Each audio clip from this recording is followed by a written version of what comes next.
अथ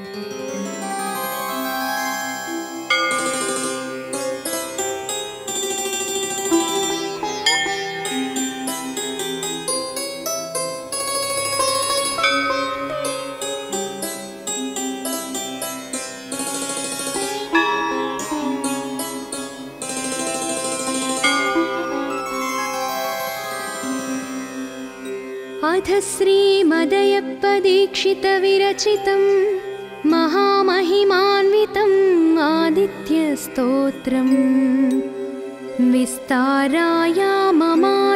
दशभिरुपगतो योजनानां सहस्रैः चक्रे पञ्चारणाभित्रितयवति लसन्नेमि षट्के निविष्टः सप्तच्छन्दस्तुरङ्गहितवहनधुरोहायनां क्षत्रिवर्ग ह्यक्ताकप्ताखिलाङ्गः स्फुरतु मम पुरः स्यन्दनश्चान्दभानोः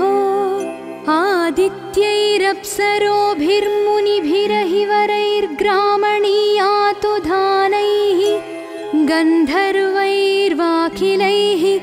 परिवृतदशमांशस्य कृत्स्नं रथस्य मध्यं व्याप्याधितिष्ठन् मणिरिव नभसो मण्डलश्चण्डरश्मेः ब्रह्मज्योतिर्विवर्तः श्रुतिनिकरघनीभावरूपः समिन्धे निर्गच्छन्दोर्कबिम्बान् निखिलजनिभृतां हार्दनाडी प्रविष्टाः नाड्यो वस्वादिबृन्दारकगणमधुनस्तस्य नानादिगुप्ताः वर्षन्तस्तोयमुष्टं तुहिनमहि जलान्यापिबन्तः समन्तात् पित्रादीनां स्वदौषध्यमृतरसकृतो भान्ति कान्तिप्ररोहाः श्रेष्ठांस्तेषां सहस्रे त्रिदिववसुधयोः पञ्चदिग्व्याप्तिभाजां शुभ्रांशुं तारकौघं शशितनयमुखान् पञ्चचोद्भासयन्तः आरोहो भाजमुख्यास्त्रिभुवनदहने सप्तसूर्या भवन्तः सर्वान् व्याधीन् सुषुम्ना प्रभृतय इह मे सूर्यपादाः क्षिपन्तु आदित्यानाश्रिताः षण्णवतिगुणसहस्रान्विता रश्मयोऽन्ये मासे मासे विभक्तास्त्रिभुवनभवनं पावयन्तः स्फुरन्ति येषां भुव्यप्रचारे जगदवनकृतां सप्तरश्म्युत्थितानां संसर्पे चाधिमासे व्रतयजनमुखाः सत्क्रियाः न क्रियन्ते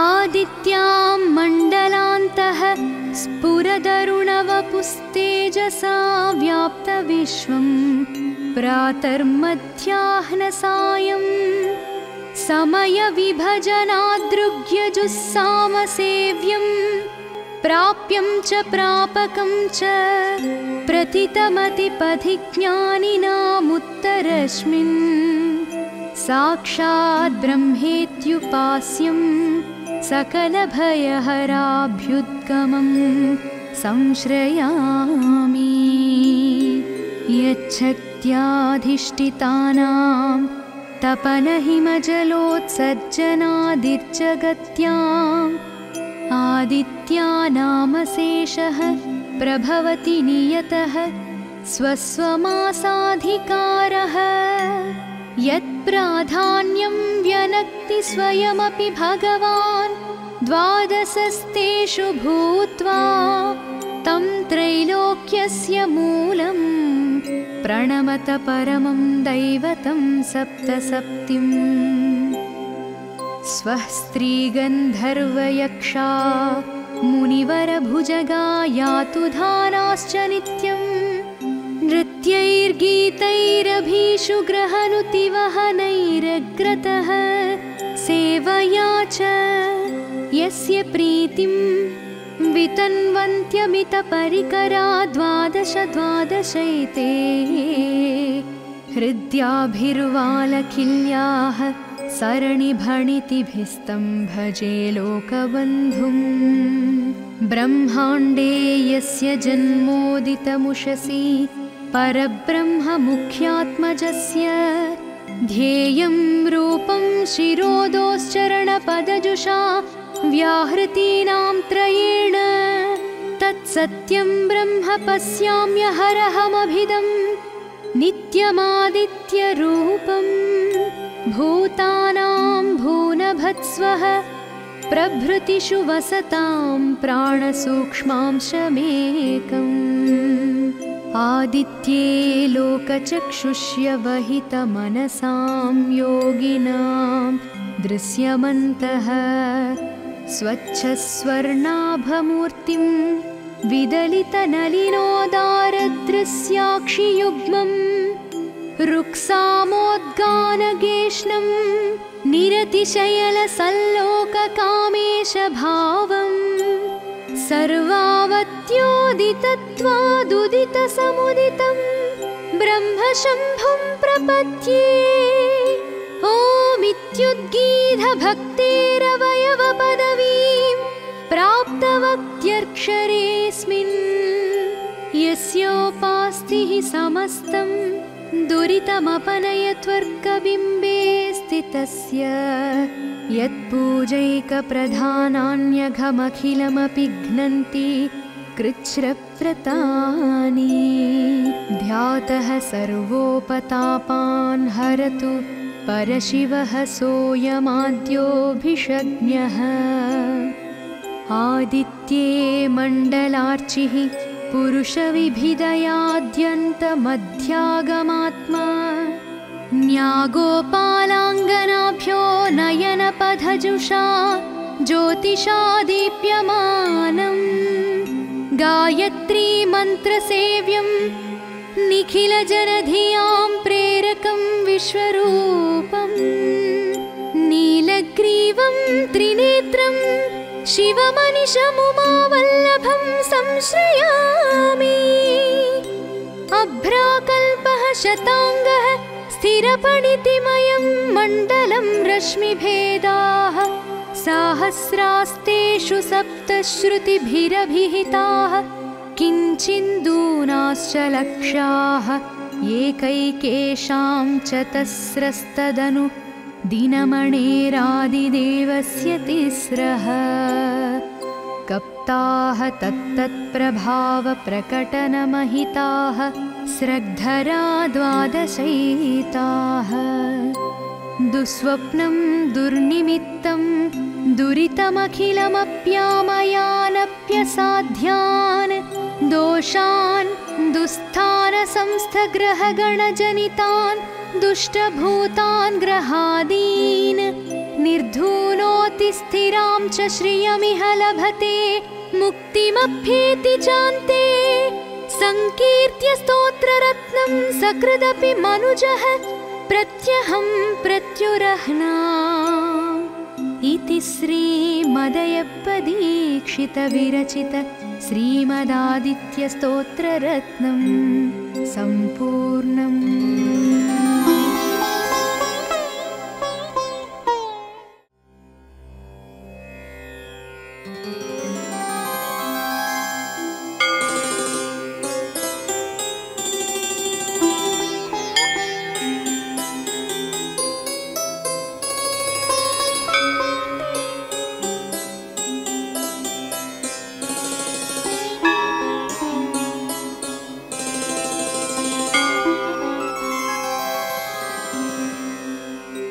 अथ श्रीमदयप्पदीक्षितविरचितं महामहिमान्वितम् आदित्यस्तोत्रम् विस्तारायाममानं दशभिरुपगतो योजनानां सहस्रैः चक्रे पञ्चारणाभित्रितयवति लसन्नेमि षट्के निविष्टः सप्तच्छन्दस्तुरङ्गहितवहनधुरोहायनां क्षत्रिवर्ग ह्यक्ताकप्ताखिलाङ्गः स्फुरतु मम पुरः स्यन्दनश्चान्दभानोः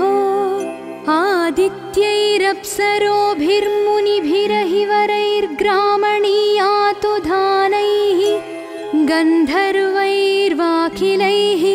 परिवृतदशमांशस्य कृत्स्नं रथस्य मध्यं व्याप्याधितिष्ठन् मणिरिव नभसो मण्डलश्चण्डरश्मेः ब्रह्मज्योतिर्विवर्तः श्रुतिनिकरघनीभावरूपः समिन्धे निर्गच्छन्दोर्कबिम्बान् निखिलजनिभृतां हार्दनाडी प्रविष्टाः नाड्यो वस्वादिबृन्दारकगणमधुनस्तस्य नानादिगुत्ताः वर्षन्तस्तोयमुष्टं तुहिनमहि जलान्यापिबन्तः समन्तात् पित्रादीनां स्वदौषध्यमृतरसकृतो भान्ति कान्तिप्ररोहाः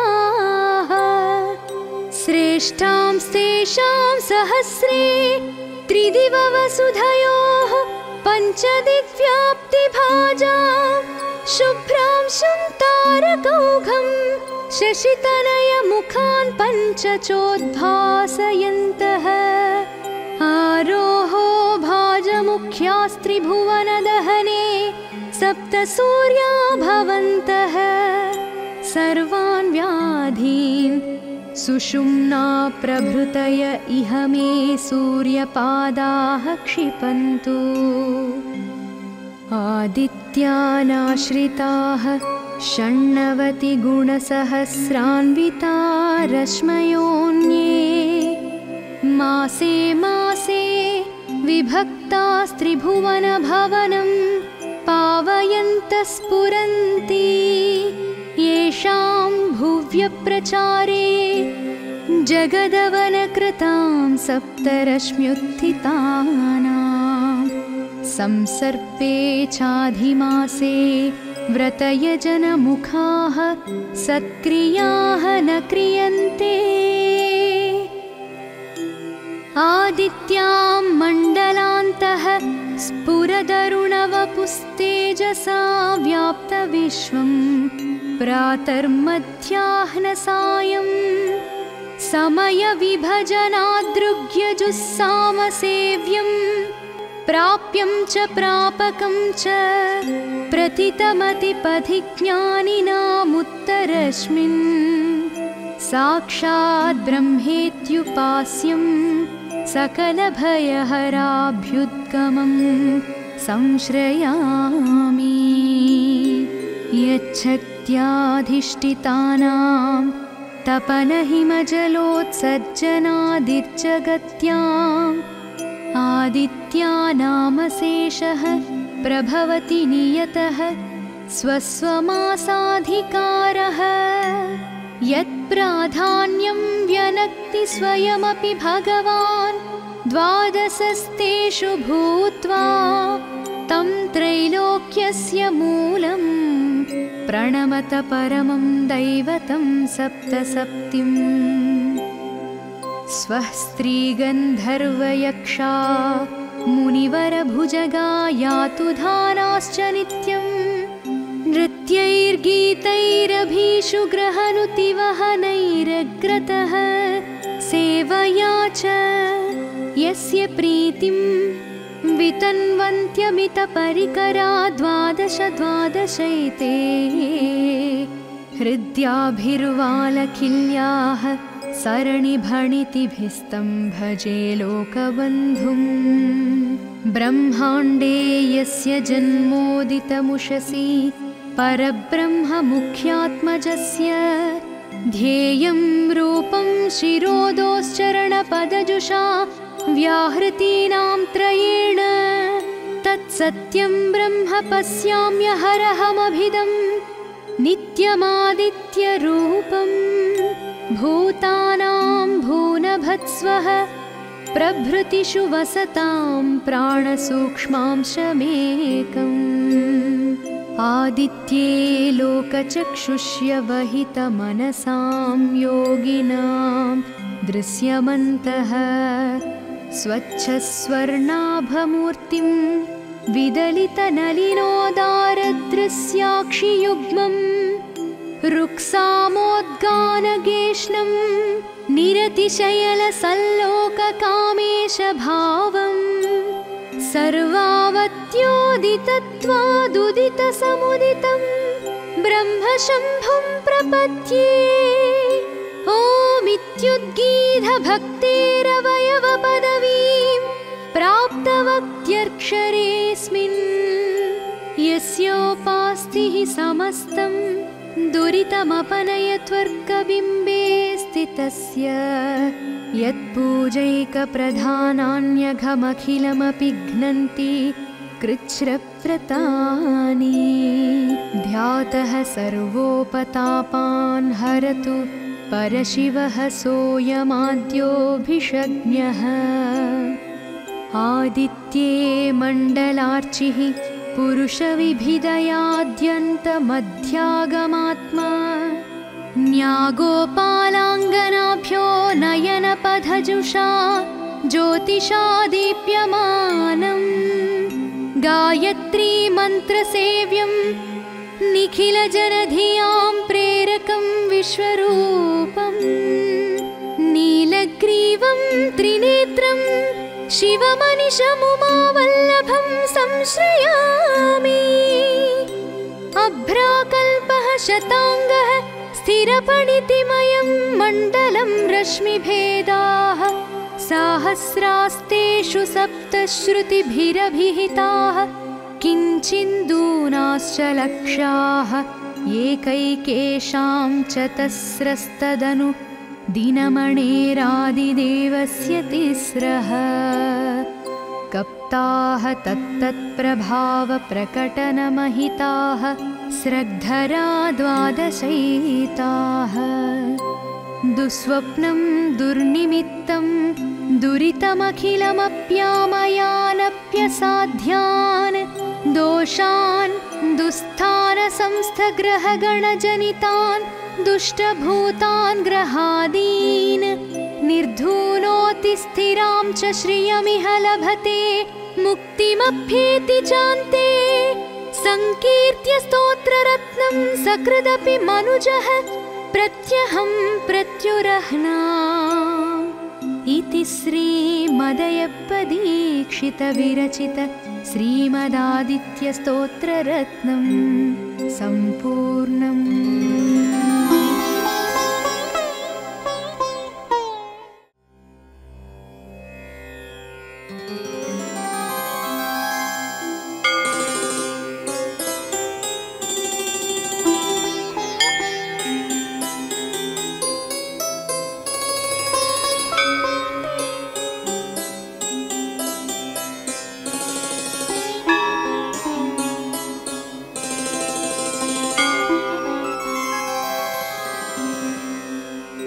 अथ श्रीमदयप्पदीक्षितविरचितं महामहिमान्वितम् आदित्यस्तोत्रम् विस्तारायाममानं दशभिरुपगतो योजनानां सहस्रैः चक्रे पञ्चारणाभित्रितयवति लसन्नेमि षट्के निविष्टः सप्तच्छन्दस्तुरङ्गहितवहनधुरोहायनां शत्रिवर्ग ह्यक्ताकप्ताखिलाङ्गः स्फुरतु मम पुरः स्यन्दनश्चान्दभानोः आदित्यैरप्सरोभिर्मुनिभिरहिवरैर्ग्रामणीयातु धानैः गन्धर्वैर्वाखिलैः परिवृतदशमांशस्य कृत्स्नं रथस्य मध्यं व्याप्याधितिष्ठन् मणिरिव नभसो मण्डलश्चण्डरश्मेः ब्रह्मज्योतिर्विवर्तः श्रुतिनिकरघनीभावरूपः समिन्धे निर्गच्छन्दोर्कबिम्बान् निखिलजनिभृतां हार्दनाडी प्रविष्टाः नाड्यो वस्वादिबृन्दारकगणमधुनस्तस्य नानादिगुप्ताः वर्षन्तस्तोयमुष्टं तुहिनमहि जलान्यापिबन्तः समन्तात् पित्रादीनां स्वदौषध्यमृतरसकृतो भान्ति कान्ति प्ररोहाः श्रेष्ठांस्तेषां सहस्रे त्रिदिववसुधयोः पञ्चदिग्व्याप्तिभाजां शुभ्रां तारकौघं शशितनयमुखान् पञ्चचोद्भासयन्तः आरोहो भाजमुख्यास्त्रिभुवनदहने सप्तसूर्या भवन्तः सर्वान् व्याधीन् सुषुम्ना प्रभृतय इह मे सूर्यपादाः क्षिपन्तु आदित्यानाश्रिताः षण्णवतिगुणसहस्रान्विता रश्मयोऽन्ये मासे मासे विभक्तास्त्रिभुवनभवनं पावयन्तः स्फुरन्ति येषां भुव्यप्रचारे जगदवनकृतां सप्तरश्म्युत्थितानां संसर्पे चाधिमासे व्रतयजनमुखाः सत्क्रियाः न क्रियन्ते आदित्यां मण्डलान्तः स्फुरदरुणवपुस्तेजसा व्याप्तविश्वं प्रातर्मध्याह्नसायं समयविभजनादृग्यजुस्सामसेव्यं प्राप्यं च प्रापकं च प्रथितमतिपथिज्ञानिनामुत्तरस्मिन् साक्षात् ब्रह्मेत्युपास्यं सकलभयहराभ्युद्गमं संश्रयामि यच्छक्त्याधिष्ठितानां तपनहिमजलोत्सर्जनादिर्जगत्याम् आदित्यानामशेषः प्रभवति नियतः स्वस्वमासाधिकारः यत्प्राधान्यं व्यनक्ति स्वयमपि भगवान् द्वादशस्तेषु भूत्वा तं त्रैलोक्यस्य मूलं प्रणमत परमं दैवतं सप्तसप्तिम् स्वः स्त्रीगन्धर्वयक्षा मुनिवरभुजगा यातु धानाश्च नित्यं नृत्यैर्गीतैरभीषु ग्रहनुतिवहनैरग्रतः सेवया च यस्य प्रीतिं वितन्वन्त्यमितपरिकरा द्वादश द्वादशैते हृद्याभिर्वालखिल्याः सरणिभणितिभिस्तं भजे लोकबन्धुं ब्रह्माण्डे यस्य जन्मोदितमुषसि परब्रह्ममुख्यात्मजस्य ध्येयं रूपं शिरोदोश्चरणपदजुषा व्याहृतीनां त्रयेण तत्सत्यं ब्रह्म पश्याम्यहरहमभिदं नित्यमादित्यरूपम् भूतानां भूनभत्स्वः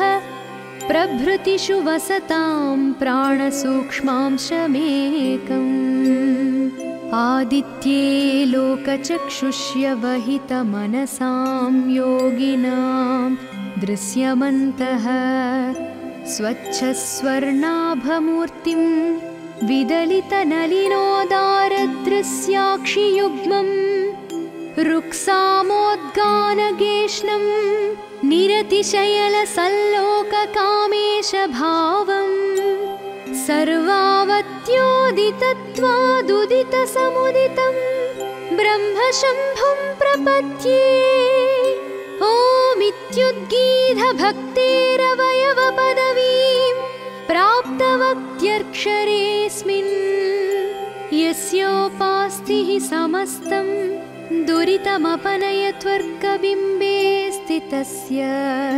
यत्पूजैकप्रधानान्यघमखिलमपि घ्नन्ति कृच्छ्रव्रतानि। ध्यातः सर्वोपतापान् हरतु परशिवः सोऽयमाद्योऽभिषज्ञः। आदित्ये मण्डलार्चिः पुरुषविभिदयाद्यन्तमध्यागमात्मा। न्यागोपालाङ्गनाभ्यो नयनपथजुषा ज्योतिषा दीप्यमानम्। गायत्री मन्त्रसेव्यं निखिलजनधियां प्रेरकं विश्वरूपम्। नीलग्रीवं त्रिनेत्रं शिवमनिशमुमावल्लभं संश्रयामि। अभ्राकल्पः शताङ्गः स्थिरपणितिमयं मण्डलं रश्मिभेदाः। साहस्रास्तेषु सप्तश्रुतिभिरभिहिताः किञ्चिन्दूनाश्च लक्षाः। एकैकेषां चतस्रस्तदनु दिनमणेरादिदेवस्य तिस्रः। कप्ताः तत्तत्प्रभावप्रकटनमहिताः स्रग्धरा द्वादशैताः। दुःस्वप्नं दुर्निमित्तं दुरितमखिलमप्यामयानप्यसाध्यान्। दोषान् दुःस्थानसंस्थग्रहगणजनितान् दुष्टभूतान् ग्रहादीन्। निर्धूनोति स्थिरां च श्रियमिह लभते मुक्तिमभ्येति चान्ते। संकीर्त्य स्तोत्ररत्नं सकृदपि मनुजः प्रत्यहं प्रत्युरह्ना। इति श्रीमदयप्पदीक्षितविरचित श्रीमदादित्यस्तोत्ररत्नं सम्पूर्णम्।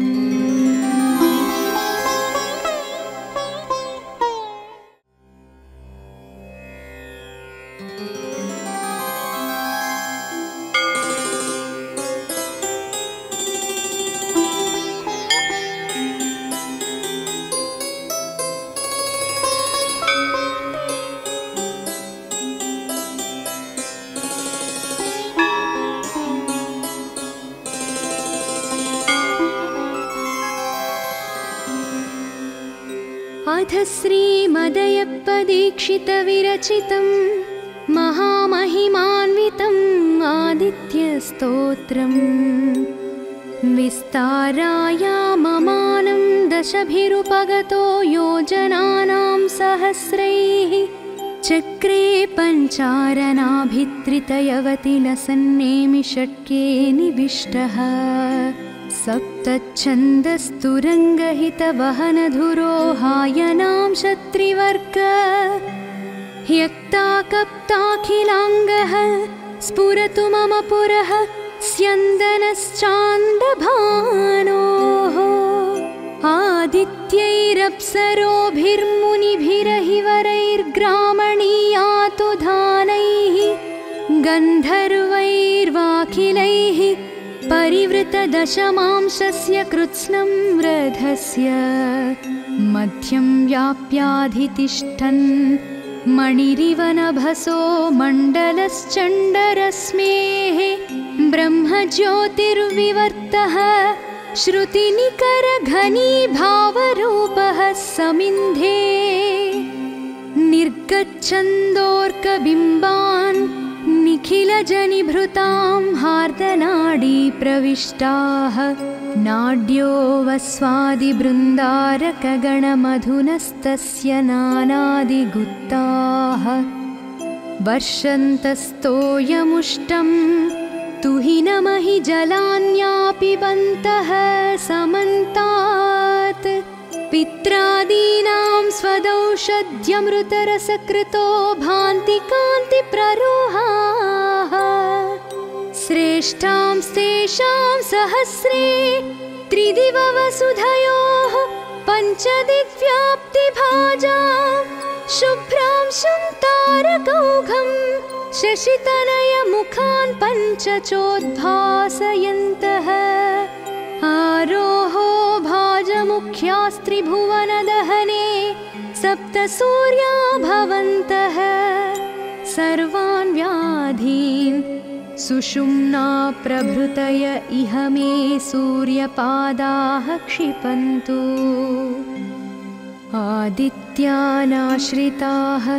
षण्णवतिगुणसहस्रान्विता रश्मयोऽन्ये मासे मासे विभक्तास्त्रिभुवनभवनं पावयन्तः स्फुरन्ति येषां भुव्यप्रचारे जगदवनकृतां सप्तरश्म्युत्थितानां संसर्पे चाधिमासे व्रतयजनमुखाः सत्क्रियाः न क्रियन्ते आदित्यां मण्डलान्तः स्फुरदरुणवपुस्तेजसा व्याप्तविश्वं प्रातर्मध्याह्नसायं समयविभजनादृग्यजुस्सामसेव्यं प्राप्यं च प्रापकं च प्रथितमतिपथिज्ञानिनामुत्तरस्मिन् साक्षात् ब्रह्मेत्युपास्यं सकलभयहराभ्युद्गमं संश्रयामि यच्छत्याधिष्ठितानां तपनहिमजलोत्सर्जनादिर्जगत्याम् आदित्यानामशेषः प्रभवति नियतः स्वस्वमासाधिकारः यत्प्राधान्यं व्यनक्ति स्वयमपि भगवान् द्वादशस्तेषु भूत्वा तं त्रैलोक्यस्य मूलं प्रणमत परमं दैवतं सप्तसप्तिम् स्वः स्त्रीगन्धर्वयक्षा मुनिवरभुजगा यातु धानाश्च नित्यं नृत्यैर्गीतैरभीषु ग्रहनुतिवहनैरग्रतः सेवया च यस्य प्रीतिं वितन्वन्त्यमितपरिकरा द्वादश द्वादशैते हृद्याभिर्वालकिल्याः सरणिभणितिभिस्तं भजे लोकबन्धुं ब्रह्माण्डे यस्य जन्मोदितमुषसि परब्रह्ममुख्यात्मजस्य ध्येयं रूपं शिरोदोश्चरणपदजुषा व्याहृतीनां त्रयेण तत्सत्यं ब्रह्म पश्याम्यहरहमभिदं नित्यमादित्यरूपम् भूतानां भूनभत्स्वः प्रभृतिषु वसतां प्राणसूक्ष्मांशमेकम् आदित्ये लोकचक्षुष्य वहितमनसां योगिनां दृश्यमन्तः स्वच्छस्वर्णाभमूर्तिं विदलितनलिनोदारदृश्याक्षियुग्मम् रुक्सामोद्गानगेष्णं निरतिशयलसल्लोककामेशभावं सर्वावत्योदितत्वादुदितसमुदितं ब्रह्मशम्भुं प्रपद्ये ओमित्युद्गीतभक्तेरवयवपदवीं प्राप्तवक्त्यक्षरेऽस्मिन् यस्योपास्तिः समस्तं दुरितमपनयत्वर्गबिम्बे स्थितस्य यत्पूजैकप्रधानान्यघमखिलमपि घ्नन्ति कृच्छ्रव्रतानि ध्यातः सर्वोपतापान् हरतु परशिवः सोऽयमाद्योऽभिषज्ञः आदित्ये मण्डलार्चिः पुरुषविभिदयाद्यन्तमध्यागमात्मा न्यागोपालाङ्गनाभ्यो नयनपथजुषा ज्योतिषा दीप्यमानम् गायत्री मन्त्रसेव्यं निखिलजनधियां प्रेरकं विश्वरूपम् नीलग्रीवं त्रिनेत्रं शिवमनिशमुमावल्लभं संश्रयामि अभ्राकल्पः शताङ्गः स्थिरपणितिमयं मण्डलं रश्मिभेदाः साहस्रास्तेषु सप्तश्रुतिभिरभिहिताः किञ्चिन्दूनाश्च लक्षाः एकैकेषां चतस्रस्तदनु दिनमणेरादिदेवस्य तिस्रः कप्ताः तत्तत्प्रभावप्रकटनमहिताः स्रग्धरा द्वादशैताः दुःस्वप्नं दुर्निमित्तं दुरितमखिलमप्यामयानप्यसाध्यान् दोषान् दुःस्थानसंस्थग्रहगणजनितान् दुष्टभूतान् ग्रहादीन् निर्धूनोति स्थिरां च श्रियमिह लभते मुक्तिमभ्येति चान्ते संकीर्त्य स्तोत्ररत्नं सकृदपि मनुजः प्रत्यहं प्रत्युरह्ना इति श्रीमदयप्पदीक्षितविरचित श्रीमदादित्यस्तोत्ररत्नं सम्पूर्णम्।